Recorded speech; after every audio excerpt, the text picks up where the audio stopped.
Hello everyone, this is Caroline from Health Heroines and we're here for our second edition of a session where we are trying to offer you some help with these horrific times that we're going through of change and uncertainty.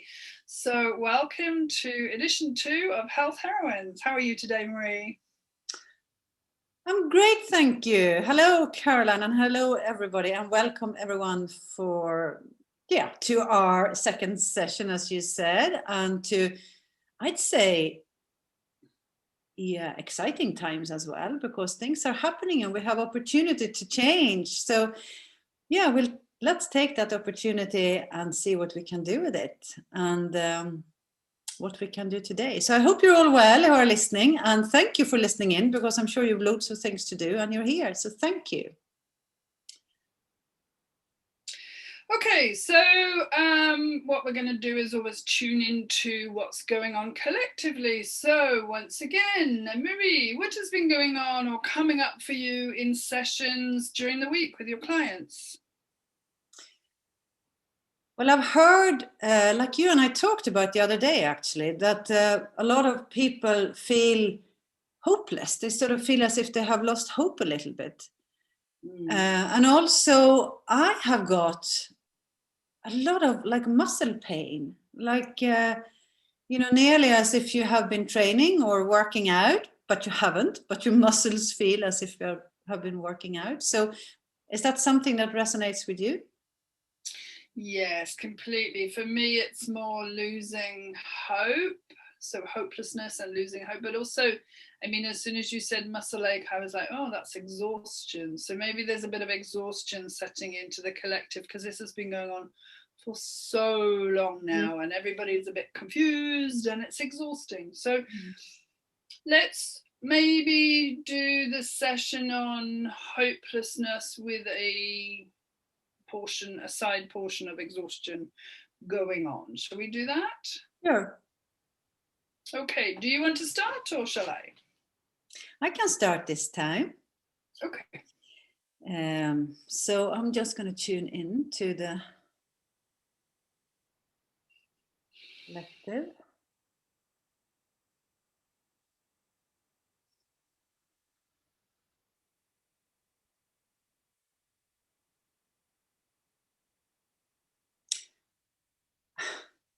I'm getting a picture of 2 feet, but not the feet. I'm getting the ankles. And I'm getting a picture as if they don't know where to go. They're like turning, as if they don't have a foundation. They're turning one way, they're turning another way. One is going this way, one is going that way.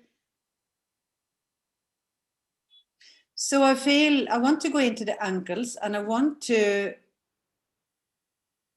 install a decision-making function in the ankles to steady them, to steady the ankles. And it's like I want to remove first, it's like a watery fluid in there that takes away the stability.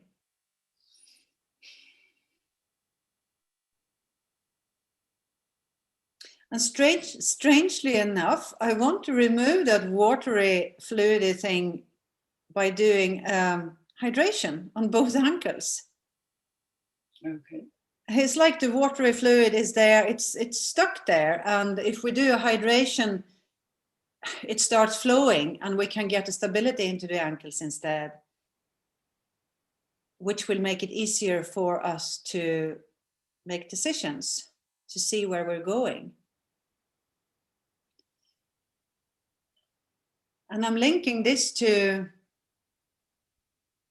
I always get this wrong in English, wrists. I'm going diagonally and linking this to our wrist. I sort of see it as if we're like that. We're standing, legs a little bit apart, hands up, and we're going diagonally. Whew, I got chills there. So we're linking it to the wrists and everything in between to sort of, it's as if we're stabilizing the whole body. Whoop. And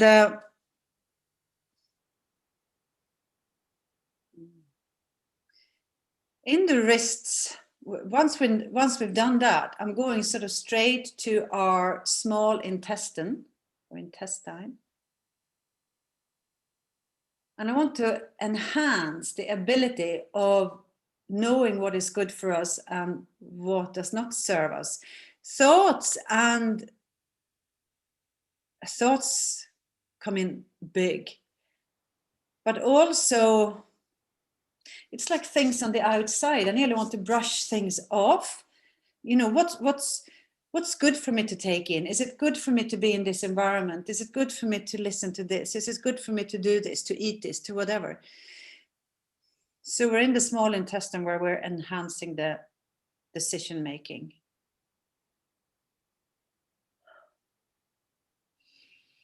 And I'm moving up a little bit, linking this to like an energy ball that is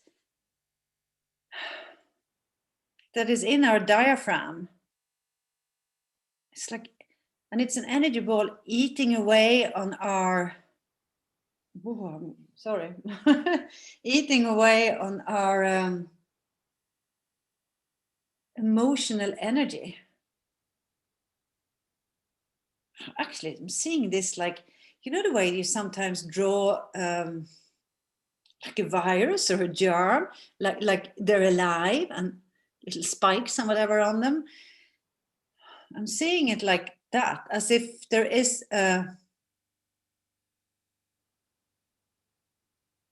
virus that holds but it's not a virus. It's like an emotional virus that holds our emotions so that we don't know whether we're coming or going. It's like the emotions are just playing up and it's sitting in the diaphragm. So I want to remove that lump of things, and it's right in the middle. You know, when you get a punch in your solar plexus, that's exactly where it is. And I'm nearly feeling sick, and I don't know how to get rid of this. So I'm going to use just energy work, and I'm just going to go in with energy, take that out. And it's nearly like as if it's stuck to, you know, with little spiky things. It doesn't really want to come out. It doesn't really want to let me.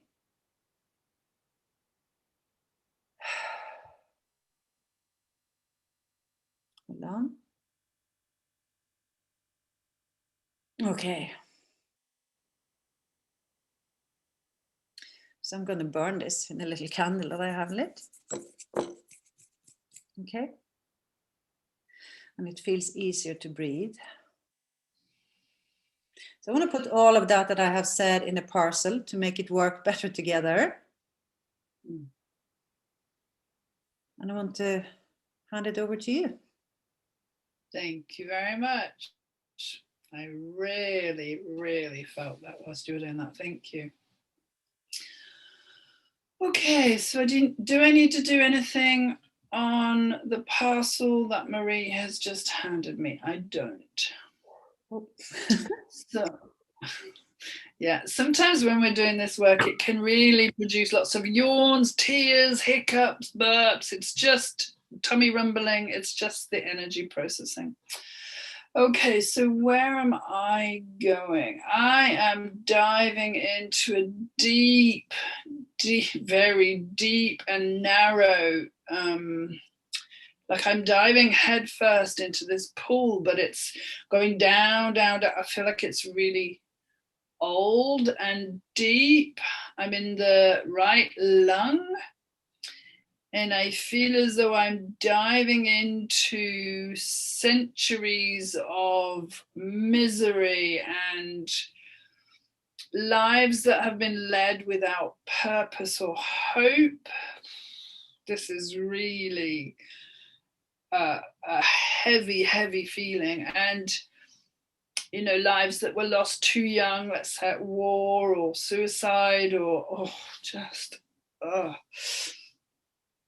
And I feel within the collective consciousness, it's almost as if this feeling that I'm feeling is infiltrated into every family, every individual. It feels very collective, and it's not that everybody's feeling it, it's just that everybody's really aware that it's there.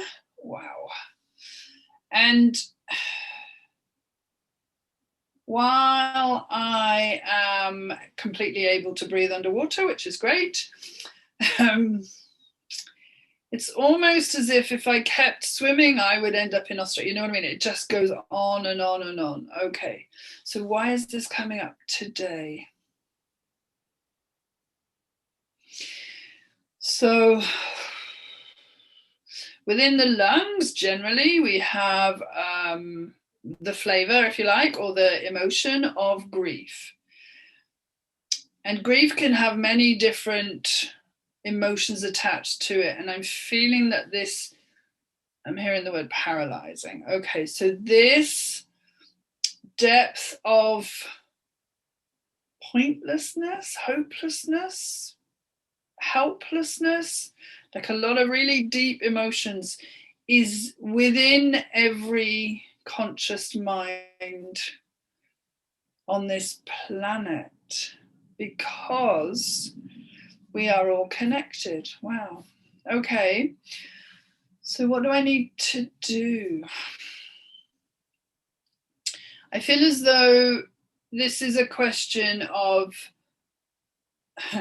a collective enormous sigh. I feel like we have to just like breathe out this. It's almost like it's a bit of a conditioning. So if you don't live a purposeful life, or if you don't make your life count, or if you're not doing the right thing, then this is what, wow, it feels as if sometimes parents could use this against their children, because it's like we want the best for them, but sometimes we don't. So it's intergenerational is what I'm trying to say, but it's sometimes some people just want to live with the fairies, or become a farmer, or do something that's outside. Not that farming is outside the general remit, but sorry, I didn't mean to offend farmers in any way there. That just was a slip. Okay, so we need to take a big collective sigh to release this depth of feeling in the right lung. And I want to connect that to the left lung. Now, the opposite of grief and worry that we find in the lung is joy. So in the one lung, I'm feeling very heavy and just troubled. And in the other lung, much like Marie and I started this with, I feel possibility, I feel potential, I feel hope. But really, this is outweighing, so the right is outweighing the left, but I'm hoping that what we're going to be doing is just bringing in a sense of balance and harmony between the two.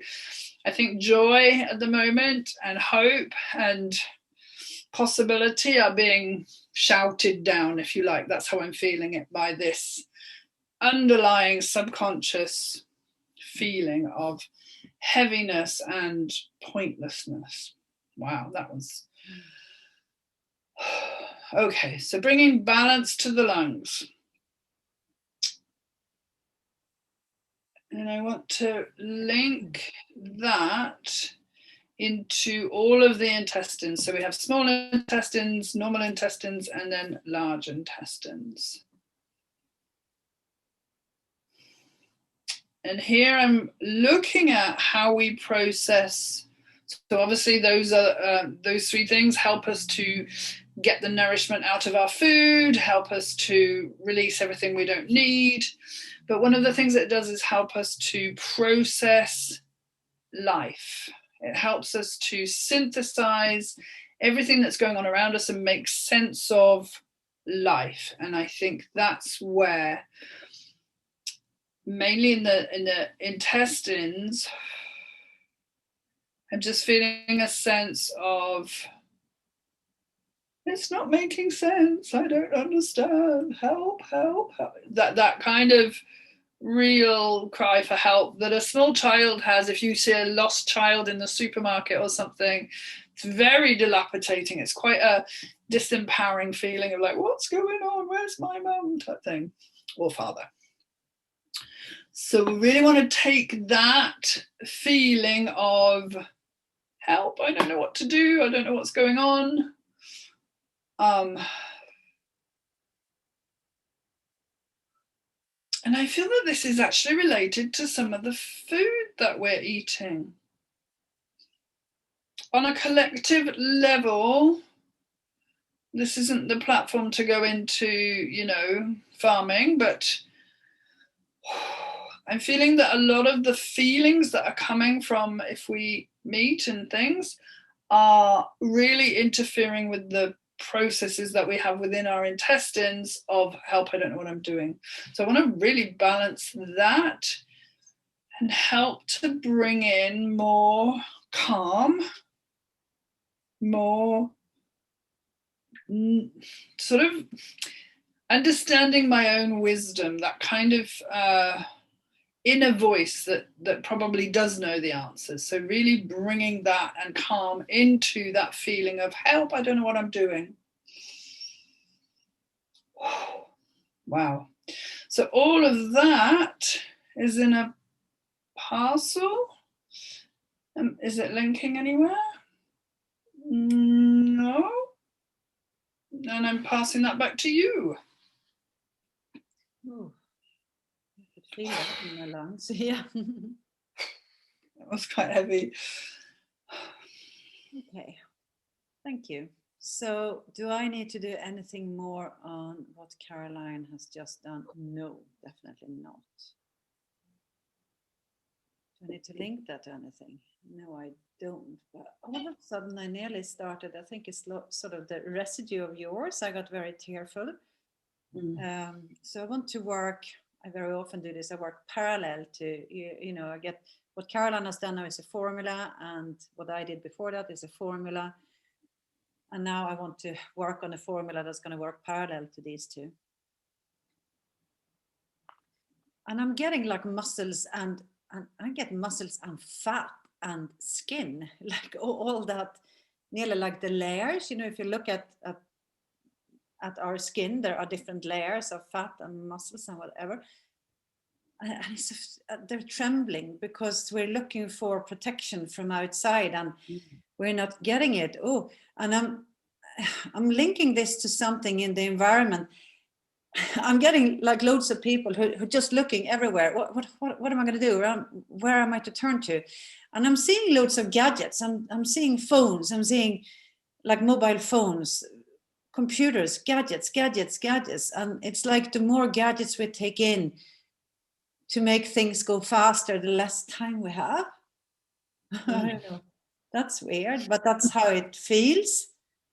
It's like we're forgetting to be in the now because there is so much going on around us. Okay. So that's in our whole, in all the layers of the skin and the muscles as well. So I want to link this to the nervous system, and I want to use all the nerve endings as communication paths.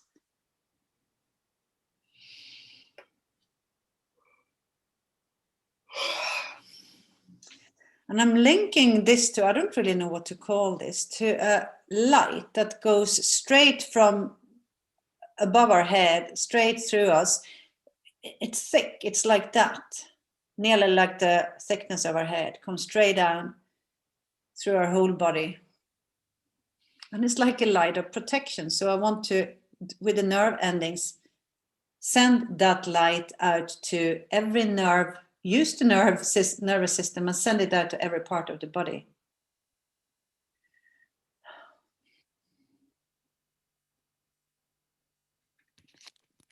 To feel that we are protected from the inside. Protection comes from in here.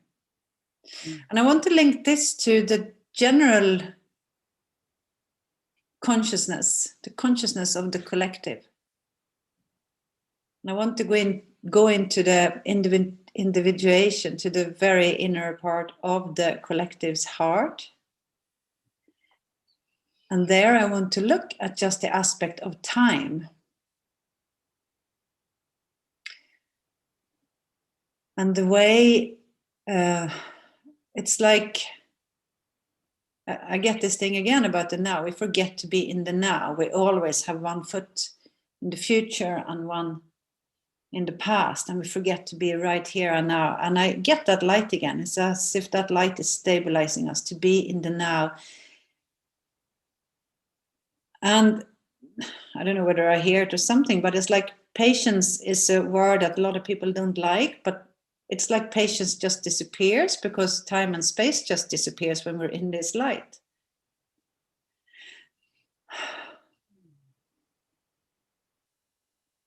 Okay, so I want to put all this in a parcel, and I want to link it to the bladder. And it's like the bladder, the consciousness of the bladder is really pissed off, really, really annoyed. And it's like, no, am I just going to sit here and wait? Can I not just release? So what is it the collective wants to release?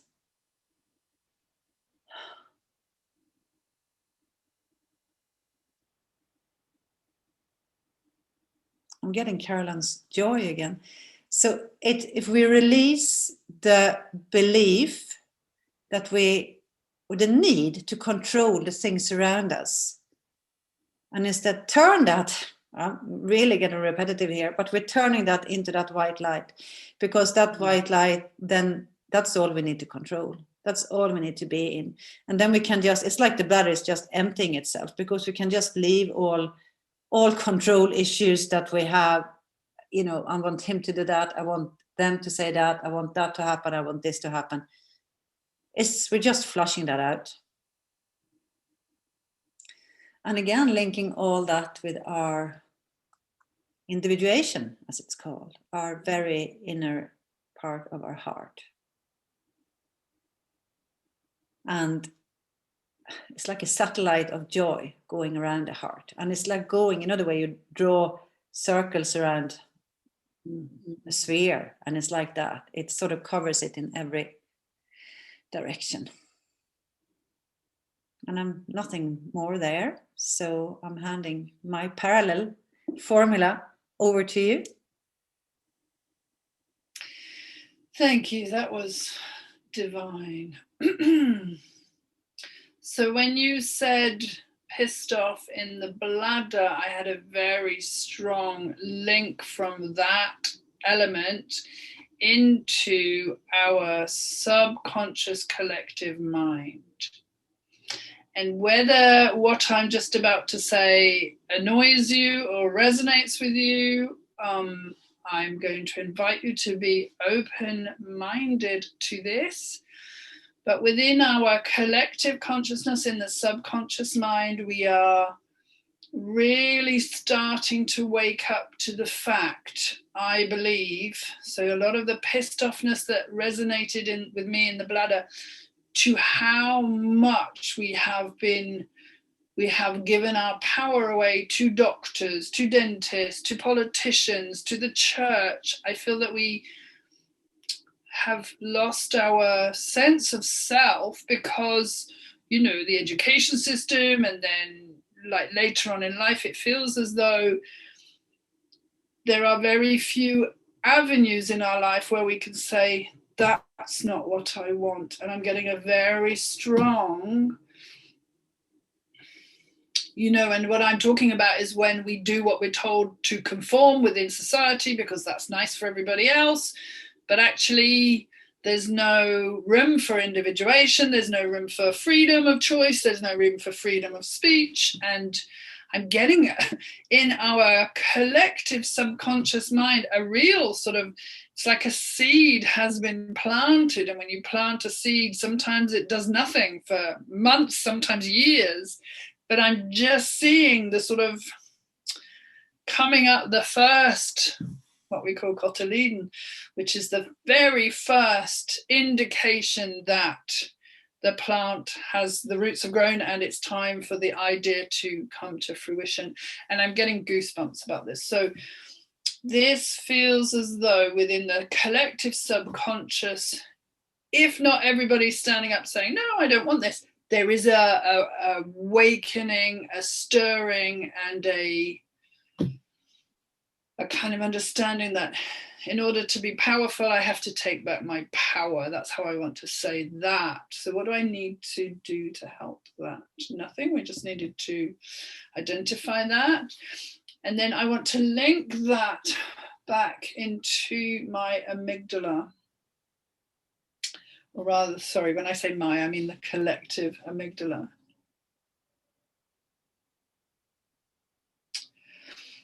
And this is a slightly different way of saying what I've just said. So I think it's very connected, but this is where the left hemisphere of the brain and the right hemisphere of the brain kind of talk to each other. And it's really important that you have left brain and right brain. Right brain is creative, left brain is logical. But I think we've been very heavily and dominantly left brain for many, many years. I need to see the science. I need that to be proved to me. And sometimes the right brain has not been heard. I am really feeling like what I'm trying to do here within this is really balance out so that left and right brain work really harmoniously. That again is giving me goosebumps. Oh my gosh. So usually I get goosebumps when something's really, really significant. Okay. So we've got the subconscious brain, something's waking up to, oh, maybe I need to do something myself, or maybe everything I've been told isn't quite true. And then we're harmonizing the left and the right brain so that we've got as much creativity and it's recognized as we have logical rationale. Oh, I love that. So am I linking that anyway? Yes. Okay, so I'm going from there into the reptilian brain. And this is about my safety. So there's lots of aspects in the reptilian brain. It's fight, flight, it's all of that. But I'm literally going into the feeling of wanting to be safe. I want somebody else to make me feel safe, even though that's maybe an illusion. I don't know if that's the right way to say it, but it feels like I'm the only one that can make me feel safe, but I am really looking externally for someone to do that for me. So I want to balance that out a bit so that I go into Maria's lovely light column and feel safe within my own energy system. Yes. And I really do feel like my head's going all the way back when I say that. I don't know why I'm being pulled backwards. But anyway, is there anything further on anything I've said? No. Is it in a parcel? Yes. Is there anything else that I need to do? No. Do you feel anything else? No. No. No. So let's cut it out. I just want to hold the right lung. Yeah, I'm going to hold my heart and I see if I can maybe stand up, because some people don't really know how to tap on the tummy. So you see if I can, hold on, if I can maybe go a little bit further back. Hooray. Okay, perfect. All right, so deep breath in and out, as deep and slow as you can. Tap on your heart, deep, slow breath. And tap on your tummy, so around your navel, deep, slow breath. And once more, let the brain in the head analyze and negotiate what just happened. Let the heart get a relationship to what just happened and integrate it with the help of the enteric brain, the gut brain, that makes a decision. Now we're making a change.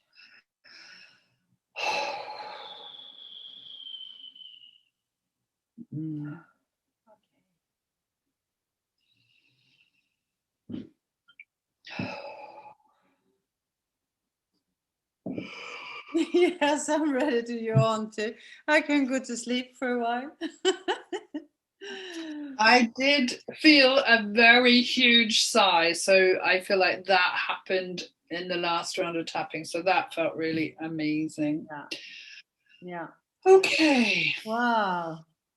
Well, thank you everybody for listening, and like Caroline said the last time, If you have any questions, anything you wonder about, you feel unsure about, please write a comment and below this film or whatever you call it. And also, if you want to contact Caroline for anything, her contact details and everything is below, and the same for me. And yeah, these sessions, of course, they're working on the collective, but they're also working on an individual level. I'm sure you're going to feel it, everybody who's watching and listening, and hopefully you're doing it in a quiet, space where you can have some peace and quiet yourself. And if you want individual sessions, yeah, you know where we are. Okay, so I just want to comment that I am feeling really spacey, and that can happen sometimes, especially when there's been a lot of energy shifting. So if you feel a little bit like I'm feeling now, try and give yourself a bit of time. I always find drinking water helps, but don't go straight out and drive a car or lift heavy machinery or anything like that, because the energy is clearly shifting within our body-mind complex, and Marie and I are doing this on your behalf, so we will probably feel it. Hopefully you don't, but maybe you will too. Depends on your individual makeup. But just to say, it's quite common after these sessions to feel tired, to yawn a lot, to be, I am really, really spacey, but we just did a huge healing. So just take good care of yourself, and thank you ever so much, and we'll see you next week. Bye-bye for now. Bye-bye.